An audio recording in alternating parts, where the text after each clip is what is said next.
Well, welcome to September, good people. Yep, my favorite time of year as summer gives way to fall. It's a little debatable from day to day whether it's summer or fall right now.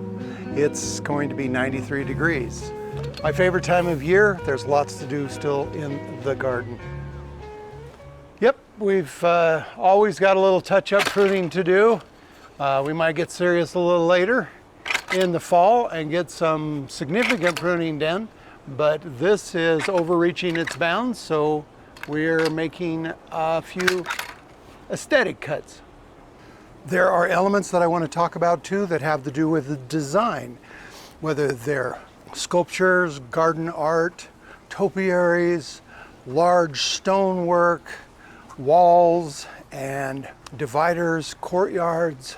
There are so many fun things that can be done with a design, and this customer, as you've seen in some of my past videos, has done so many of those elements. Currently, the design I'm working on is asking for very much the same thing. And does the scale of a feature fit in your landscape?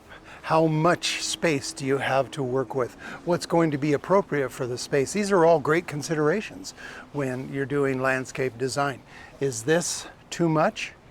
Or does this look like it would fit in your courtyard or in your landscape somewhere?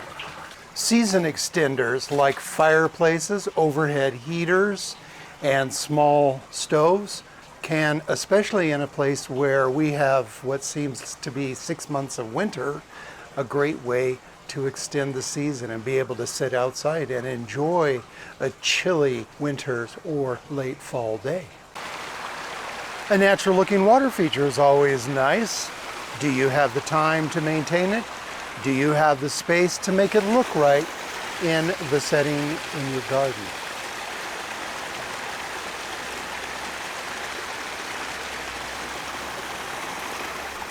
And all too often I have weeping trees represented in the landscape splayed out on the ground, where they're really designed for a hillside, a rockery, or to cascade down over a feature.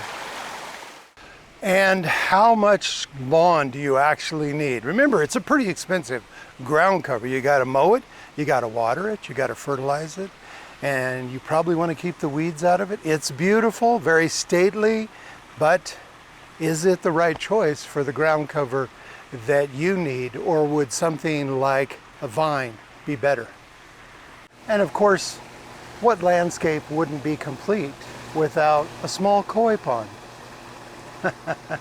Again, if you have the time to take care of it, and if you have the real estate to have one. So once again, what do you have the space to do, and how will you enjoy your landscape? A water feature, a waterfall, a pond filled with koi, roses, so many possibilities. And again, remember, we're gardening in an area that is fairly hostile to most of the plants you see in this landscape, unless they are well cared for and well maintained. It doesn't have to be expensive, and it doesn't have to be time consuming. It just has to be timed correctly.